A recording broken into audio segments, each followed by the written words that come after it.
I know you was at the game last night. Let's start with that. It's a bit of a disappointing performance in the end by Arsenal.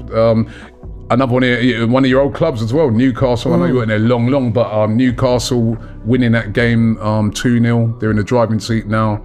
Still, we've got the second leg of the Carabao Cup.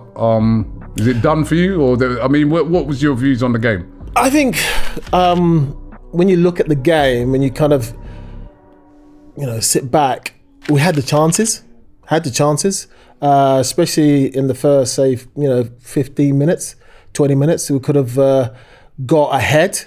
I was sitting next to, I was talking to Andy Cole, and Martinelli's one when he hits the post, should have just kept going. And the keeper's in no man's land.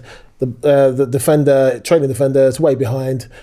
Slot it in. You don't need to hit the ball that distance away from the goal. Just run it to the goal and then slot it in. Tap it. Not tap it in, but slot it. Keeper's in no man's land. He can't do anything. Why do you think he did that? I think he's maybe a little bit nervous. I think just want to kind of, a little bit lack of maybe confidence a little bit. If you're confident, just run it to the goal and just slot it in if you're in good kind of form. I think that's across the whole team, just a little lack of confidence, here and there. I'm not saying it's, they're kind of struggling, but just confidence in little moments around the game. Like the amount of chances they had, if you're on it, if you're really dialed in, I think, you're 2-0 ahead, and then they struggle for Newcastle, not struggling, for the next round for Arsenal. We're missing a striker. My man next to me here wasn't too happy yesterday, right? As we all weren't, because we're kind of like, we're watching Isak, and he looks so clinical, right? Is that what we lack?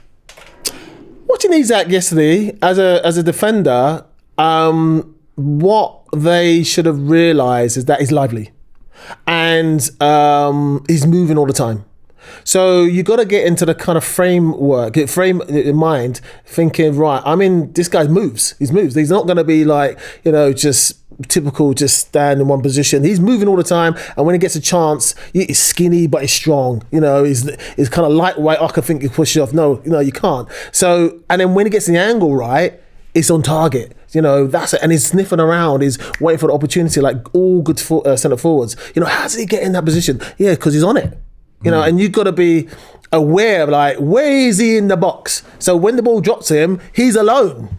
Yeah. So you got to, as a defender, you got to think, like, it came in for a cross, it kind of ricocheted, it fell for him. But you, as a defenders, you got to almost think along that line. Like, what if this happens? What if it ricochets? Where is the main centre forward in the box? Yeah. He's alone. Yeah. Preempt what's going to happen. Yeah, as best you can. Well, what's your opinion of modern day football?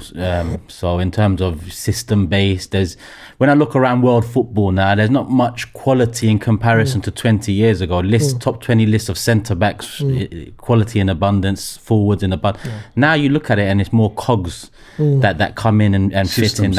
As a fan of football, first and foremost, before I ask you as a player, because as a player you were known for playing out the back, so you was kind of a defender that would also slot into this modern day. But as a football fan, what's your opinion of how football has changed in the last 20 years? Because we've got a manager now that is a very system-based manager. It's all cogs working to the common goal.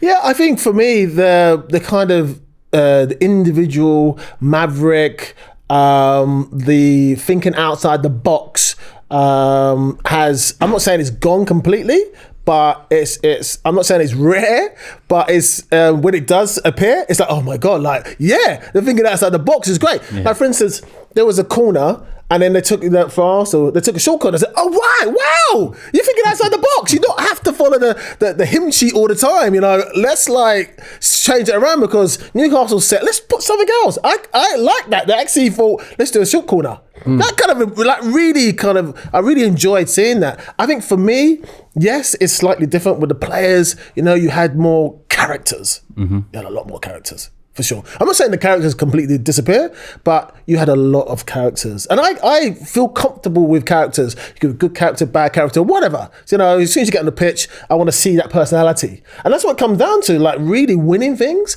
It comes down to personality. It comes down to skill because everyone's got skill, but that personality, who wants to go that extra bit? Who wants to put the body on the line? Who wants to do that amazing skill to open up? Who wants to take that gamble? You know, who wants to like, I'm a bit sore, I'll keep going. You know, that all these kind of things, all the ingredients you need in an individual player, but also as a team. Yeah, and you don't see, it is very systemised. One thing I did see with Newcastle, they were really trying hard. They're putting their bodies on the line. That's a long time I've seen that. Like defenders are like really smothering the ball. You're just about to hit the ball and they're like, boom. You know, Marshall should have had someone sniffing around to, you know, clinical, you know, that loose ball, boom. But they're putting their bodies on the line and smothering the ball and making sure that ball doesn't go in the net. Any chance, you know, 2-0, now got to go to St James's Park. You played there, very hostile place.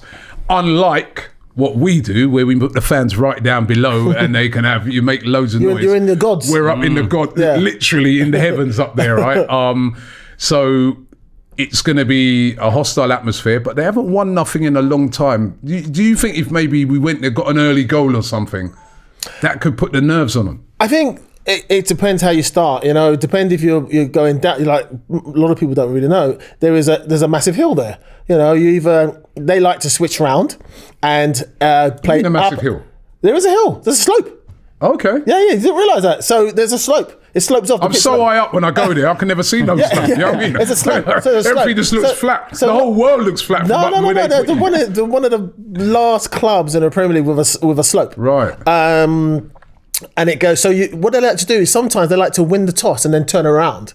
So obviously being in Newcastle, you kind of learnt like, oh, you want to do that. So they turn you around, so they go uphill, and in the second half they're downhill and they're almost like, we'll suck it into the goal. So that's what they like to do. So the main thing is like, you've got to know how to play against Newcastle. If you're kind of up against it, when you're receiving headers or whatever, when they challenge you, you have to make sure you go to one of your players and you build up again. Yeah. And for me, going back, watching the game from yesterday, is they got back in numbers straight away, but where the space was kind of lying was more the left and the right side, and Rice started to do that a little bit in this mid second half, and that's what this player should have done, because if you pass it, you make up the right back, the right winger or the left winger's mind, and the right back and the left back mind, he's passed it, that's where I got to go. But if you do a 2-1 scenario, you have a situation where you're going to come and meet me, and then you release it. And then now you're Martinelli or whatever on the other side, it's free, 1-on-1 all the time. If you pass it, you make the mind up.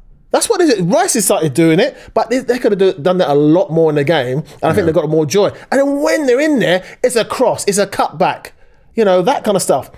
And also, playing-wise, you know, a couple of times Martinelli was coming off the line and Havertz was coming off the line, and they weren't passing the ball. So that was like the midway of the pitch.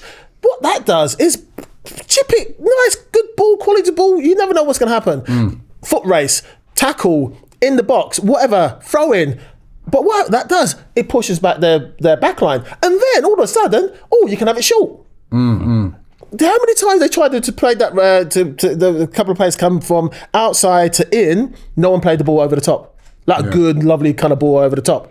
And you got defenders, like big old defenders, love it in front. I would love that. Everything in front of me. Get my head, get my body, get this, get that. I look amazing. You start playing the ball behind me. You got to be a proper defender. Yeah. You got more things to think about. They took all those equations out of the game for them. You just played in front of them. Why? Those guys hate it when you kind of nice clippy balls in that space and that kind of no-go zones for the defenders or the left back, the right back. That's what it's all about. What are you doing? What I couldn't believe they just played in front of everybody. It's like, what are you doing?